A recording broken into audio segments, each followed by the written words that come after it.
میں الخدمت فاؤنڈیشن خیبر پختونخوا کا شکریہ ادا کرتا ہوں کہ اس بابرکت اور پروقار تقریب کے اندر مجھے شرکت کی دعوت دی،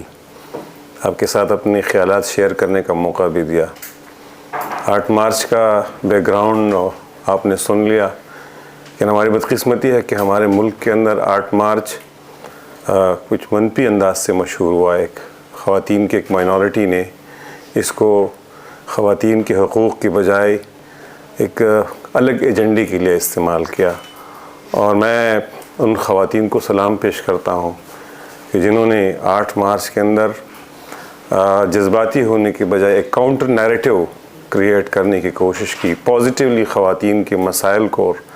خواتین کے مسائل کے حوالے سے چارٹرز کریٹ کر کے اس پہ پازیٹیولی بات کرنے کی کوشش کی۔ الخدمت فاؤنڈیشن آج اس ایجنڈے کو آگے بڑھا رہا ہے۔ مختلف سوسائٹی کے مختلف سیگمنٹ سے تعلق رکھنے والے خواتین کو یہاں اکٹھا کر کے، جس میں سے ہیلتھ پروفیشنلز بھی ہے، UN کے اداروں کے لوگ بھی ہیں، نان گورنمنٹ آرگنائزیشنز کے نمائندے بھی موجود ہے، میڈیا سے تعلق رکھنے والے ورکنگ جرنلسٹ بھی موجود ہے، والنٹیئرز بھی موجود ہیں۔ ان کو اکٹھا کر کے ایک پازیٹیو میسج دینے کی کوشش کی ہے۔ میں اس پہ الخدمت فاؤنڈیشن کو مبارکباد بھی پیش کرتا ہوں، خراج تحسین بھی پیش کرتا ہوں۔ میں سمجھتا ہوں کہ خواتین کے حوالے سے جب ہم بات کرتے ہیں تو ہم ایک مسلمان ملک کے اندر رہتے ہیں۔ پاکستان کا دستور اور fundamental law of the land جو ہے وہ اسلامی ہے، اور جب ہم وہاں بات کرتے ہیں تو خواتین کے حقوق کی بات ہوتی ہے، تو میں سمجھتا ہوں کہ سب سے پہلے تو ہم اس چیز کو اس پہ ورکنگ کرے کہ جو ہمارے ہاں ایک خواتین کا ایک طبقہ یہ مشہور کرا ہے کہ اسلام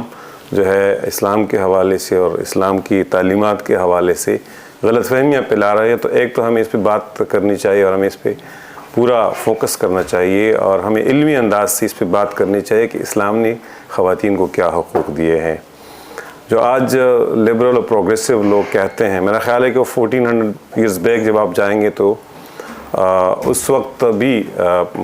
خواتین کی جو صورتحال تھی، اس پہ اسلام کی تعلیمات کے اندر جو ایک پروگریسو ڈائریکشن دی گئی ہے، میرا خیال ہے کہ اس پہ کام کرنے کی ضرورت ہے۔ خواتین کو میراث کے اندر حصہ دیا گیا، خواتین کو اپنا پارٹنر چوز کرنے کا، یعنی آپ کی ایک حدیث میں آپ کے ساتھ شیئر کرتا ہوں، آپ بالکل حیران ہوں گے، اور میں خود حیران ہوں کہ اسلام کتنا پروگریسو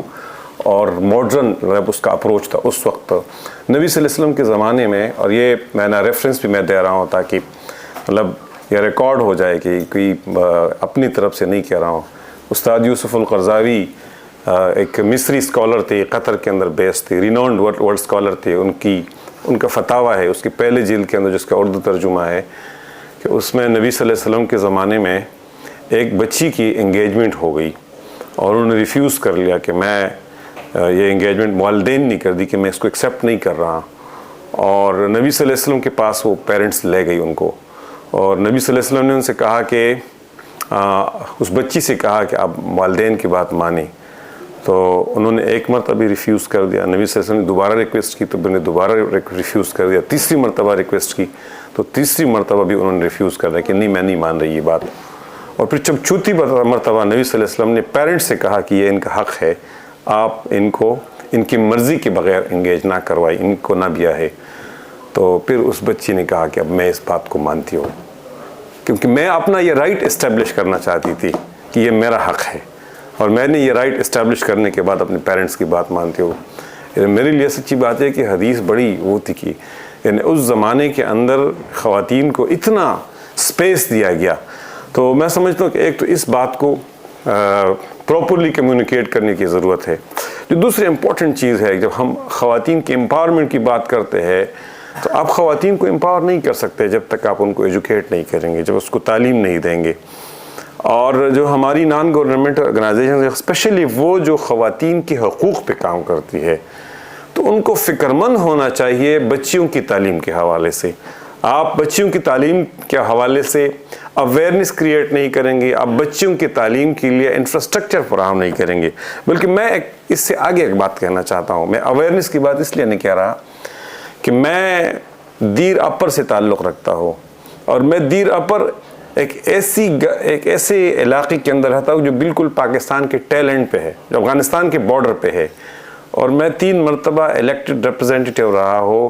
مجھے کہیں سے بھی خواتین کی تعلیم کے حوالے سے کوئی ڈینائل کی، ریفیوزل کی کوئی ایک چیز بھی نہیں ملی. اور مجھے افغانستان کے بارڈر سے ڈیمانڈ آتا ہے کہ یہاں لوگ لڑکیوں کے اسکول کا مطالبہ کرتے ہیں، گرلز ہائی اسکول کا مطالبہ کرتے ہیں، گرلز ہائر سیکنڈری اسکول کا مطالبہ کرتے ہیں، ڈگری کالج فار گرلز کا مطالبہ لوگ کرتے ہیں. تو لوگوں کے اندر بچیوں کی تعلیم کے لیے ایک تڑپ موجود ہے، لیکن انفراسٹرکچر نہیں ہے، انیبلنگ انوائرمنٹ نہیں ہے. تو اگر انیبلنگ انوائرمنٹ نہیں ہے اور ہم اپنے ویلیوز اور اپنے کلچر کو پر بلیم کرتے ہیں تو میرا خیال یہ زیادتی ہے. تو اس لیے اگر آپ خواتین کو امپاور کرنا چاہتی ہے تو خواتین کو امپاور کرنے کے لیے سب سے امپورٹنٹ وہ ایجوکیشن پہ انویسٹ کیا جائے، اور ایجوکیشن کی طرف لوگوں کو بھی راغب کیا جائے، اور پرائیویٹ سیکٹر بھی اس پہ کام کرے، حکومت بھی اس پہ کام کرے. تیسری جو اکانومی کے حوالے سے، اکانومی کے اندر خواتین کی بہت بڑی کنٹریبیوشن ہے، لیکن بدقسمت یہ ہے کہ وہ اکاؤنٹ فار نہیں ہو رہی ہے. مثلا میں کل خالد وقاص بھائی سے یہ کہہ رہا تھا کہ خاتون گھر کے اندر کوکنگ کرتی ہے. اگر آپ گھر کے لیے کک لانا چاہتے ہیں تو اگر آپ لوور سائڈ پہ رکھیں گے تو آپ ان کو 20,000 روپے دیں گے. ایک ورکنگ خاتون آپ کے گھر کے اندر آپ کے گھر کی صفائی کرتی ہے، اگر آپ لوور سائڈ پہ رکھیں گے تو آپ کو 20,000 ایک صفائی ایک کلینر کے لیے دینے ہوں گے. خواتین ایک گھر کے اندر آپ کے کپڑے جو ہے اس کو استری کرتی ہے، اس کو دھوتی ہے، اگر آپ اس کے لیے خاتون رکھیں گے تو اس کے لیے بھی آپ کو 20,000 روپے دینے پڑیں گے. خاتون جو ہے وہ بچوں کا دیکھ بھال کرتی ہے، اگر آپ اس کے لیے بھی کوئی وہ رکھیں گے، نوکر رکھیں گے تو اس کے لیے بھی 20,000.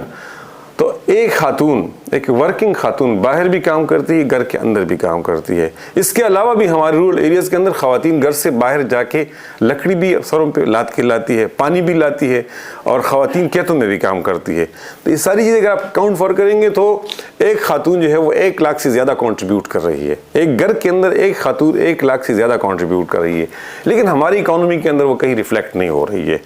اور کیونکہ ان پیڈ ورکرز ہے، والنٹیئرز ہے، گھر کے اندر ہے، وہ اکاؤنٹ فار نہیں ہو رہی ہے. تو اس لیے خواتین آلریڈی ہماری اکانومی کے اندر بہت زیادہ کنٹریبیوٹ کر رہی ہے. بنیادی بات یہ ہے کہ اس کو اکاؤنٹ فار نہیں کیا جا رہا ہے. تو خواتین کی سکلز جو ہے آگے اگر اس کو امپاور کرنا چاہتے ہیں، خواتین کے سکلز کے حوالے سے کام کرنے کی ضرورت ہے. اس لیے میں سمجھتا ہوں کہ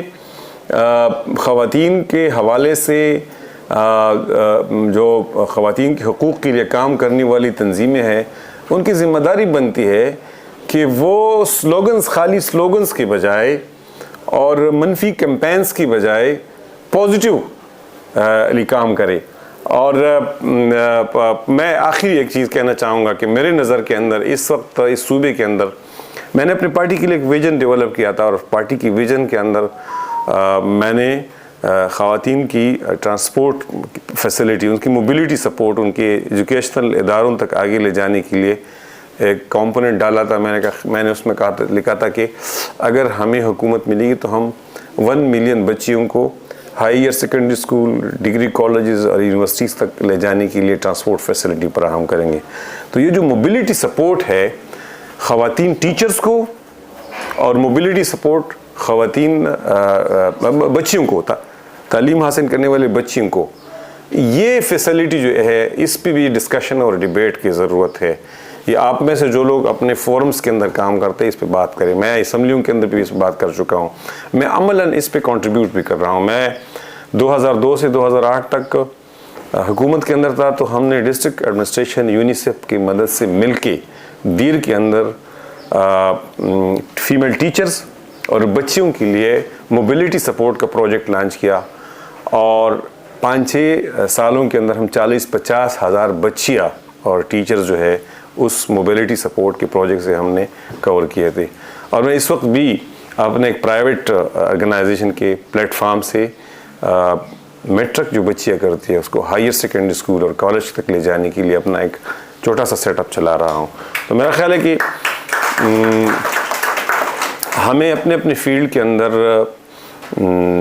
باتیں کرنا بھی بڑا امپورٹنٹ ہے، وہ ضروری ہے. یہاں اپنے فیلڈ کے اندر کچھ عملی کام کرنے کے لیے بھی پلان کرنا چاہیے. میں ایک مرتبہ پھر الخدمت فاؤنڈیشن کا شکریہ ادا کرتا ہوں. اور میں اپنی بات کنکلوڈ کرنے سے پہلے ایک چھوٹا سا کلپ جو ہے وہ بنو قابل کے حوالے سے بنا کے اپنے سوشل میڈیا اور الخدمت کی سوشل میڈیا کی جو ٹیم ہے ان کو بتانا چاہتا کہ وہ اپلوڈ کر دے. جو بنو قابل پروگرام ہے میں بریفلی آپ کو اس کا وہ انٹروڈیوس کراؤں کہ اس وقت چونکہ دنیا کے اندر فیوچر میں جاب مارکیٹ جو ہے وہ تبدیل ہوتا جا رہا ہے, نیچر آف جاب جو ہے اور نیچر آف ورک تبدیل ہوتا جا رہا ہے, ٹیلی ورک, ٹیلی ایجوکیشن, ٹیلی امپلائمنٹ, ٹیلی میٹنگز, اور دنیا جو ہے آرٹیفیشیل انٹیلیجنس اور آٹومیشن کی وجہ سے دنیا کے اندر ایک بہت بڑا ریولوشن آ رہا ہے, انقلاب آ رہا ہے.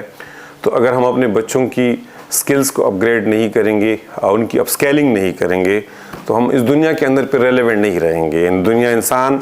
ہماری مطلب بچے جو ہے مستقبل کے اندر بے روزگار ہی نہیں ہو جائیں گے, ارریلیونٹ ہو جائیں گے. تو ان کو بے روزگاری سے بچانے کے لیے اور ارریلیونٹ تاکہ وہ ارریلیونٹ نہ بنے, الخدمت فاؤنڈیشن جو ہے وہ بنو قابل کے نام سے ایک پروجیکٹ لانچ کر چکا ہے. اور یہ کراچی میں سکسیسفلی جو ہے ایگزیکیوٹ ہو گیا ہے, لاہور میں ایگزیکیوٹ ہو رہا ہے, اسلام آباد میں,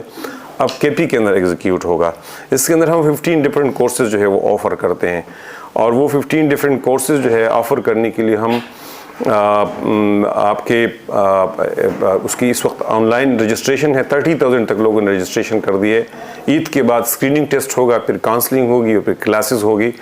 تو اس میں ہم سے اکثر بچیاں پوچھتی ہے, خواتین پوچھتی ہیں کہ اس میں ان کے لیے کوئی نہیں. تو یہ ہے, یہ میل فیمیل سب کے لیے. میں اپنے بہنوں کو بتانا چاہتا ہوں, میری آواز اگر سوشل اور ڈیجیٹل میڈیا کے پلیٹ فارم سے اگر سن رہی ہے تو میں ان کو بتانا چاہتا ہوں کہ یہ بچوں اور بچیوں سب کے لیے ہے اور آپ سب اس میں پارٹیسپیٹ کریں. بلکہ ہم خواتین کو زیادہ ویلکم کریں گے, ان کو انکریج کریں گے. اور میں یہ بھی بتانا چاہتا ہوں کہ جس ریجن سے زیادہ اپلیکیشنز آئے, جس ریجن کے اندر زیادہ لوگوں نے اپلائی کی, تو ہم اس ریجن سے زیادہ لوگوں کو لیں گے بھی, اور اس ریجن کے اندر ہم جو ریسورس سنٹر ہے وہ بھی انشاءاللہ تعالیٰ فراہم کریں گے.